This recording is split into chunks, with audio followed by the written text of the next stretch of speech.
Patrick Brown's book signing is just wrapping up. He has been signing dozens and dozens of his book that is just hitting the bookshelves today. It's called Takedown, the attempted political assassination of Patrick Brown. And of course, it is detailing in great detail his version of events after he feels he was betrayed by people in his inner circle after allegations of sexual misconduct forced him to resign as PC leader and dashing his hopes to become the next premier. 311 pages. He names names, and I said to him as I sat down with our one-on-one interview earlier today, politics is called a blood sport, and he's elevated this to the Game of Thrones level. The question is this going to hurt him in the long run politically?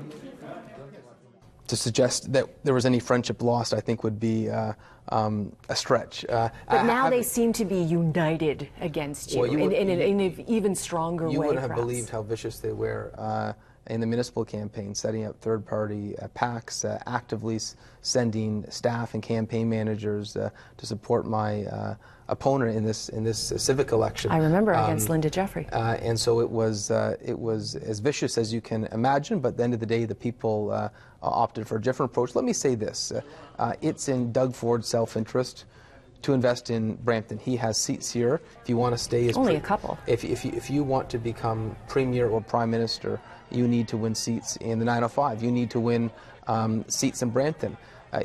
Tell me the last premier or prime minister who won a majority government without winning seats in Brampton.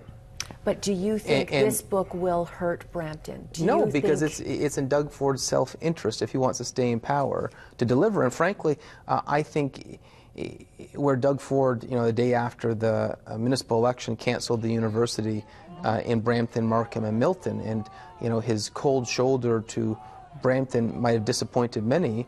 The reality is most municipal projects are funded one-third, one-third, one-third. And one of the first phone calls I got after that was from the Prime Minister, who said that he's open to helping, he's open to being of assistance and to send us what Brampton's needs are. And so, is that politics too? Because there's no love lost between him and Doug Ford.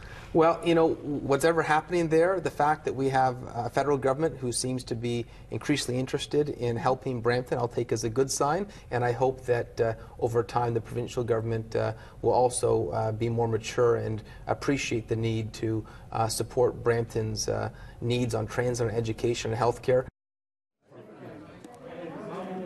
And you can watch the entire uncut interview on citynews.ca. Now, Patrick Brown is leaving shortly. He's just going to a Christmas tree lighting ceremony at Brampton City Hall. But coming up, Francis D'Souza and I, we're going to talk about what's in this book. Political specialist Cynthia Mulligan joins us again. Cynthia, you've been reading through Patrick Brown's new tell-all book, Takedown. You actually talked to Patrick Brown himself today. Let's start with his demeanor and his tone. How did he look to you today?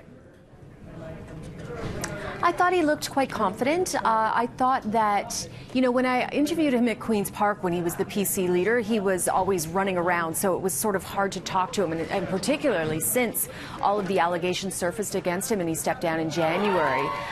He seemed very confident. He seemed very relaxed. He's married now to his girlfriend, and he seems happy. He's very excited to take on the mayoralty of Brampton, and he said he really wants to fight for a part of Ontario that doesn't have enough hospitals, doesn't have enough transit, and he seems very dedicated to that right now. And during your questioning of Patrick Brown today, you pointed out scenarios that he himself has criticized in the past about himself. So how did he seemingly address that kind of criticism about his book? Well, he's deflected it, really. I mean, he thinks that Vic Fedeli has gotten away with something that he himself was accused of doing and suffered a huge penalty for, and he thinks that Vic Fedeli has escaped unscathed from that, and he questions whether or not there's actually been an investigation. So listen, he's mad. This is, Fran, like a settling of scores. It's 311 pages of just getting even with people that he feels betrayed him, and two of the top names are Lisa MacLeod and Vic Fedeli, who are both in Doug Ford's cabinet. Is this helping, or will this hurt his political aspirations? You know, the best line that I've heard, and I'm sorry, I don't know who said it, is it's supposed to be an assassination, but it ends up being a suicide.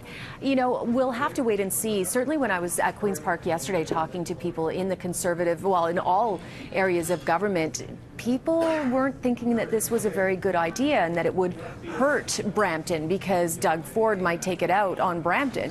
Patrick Brown disputes that. He says that Doug Ford will not be able to ignore him. But long term, I don't know. I really don't know if this will do him more harm politically than good. He certainly is an incredible rallier for elections. I mean, he is quite brilliant at getting votes and getting the votes that he needs and reaching people. But will it hurt him? Has he isolated himself? Is he now on his own island and nobody's going to want to touch him while Doug Ford is premier because they'd be concerned about his wrath? That's a distinct possibility. All right. Cynthia, thanks for joining us. And the full interviews with Patrick Brown are on our website, citynews.ca.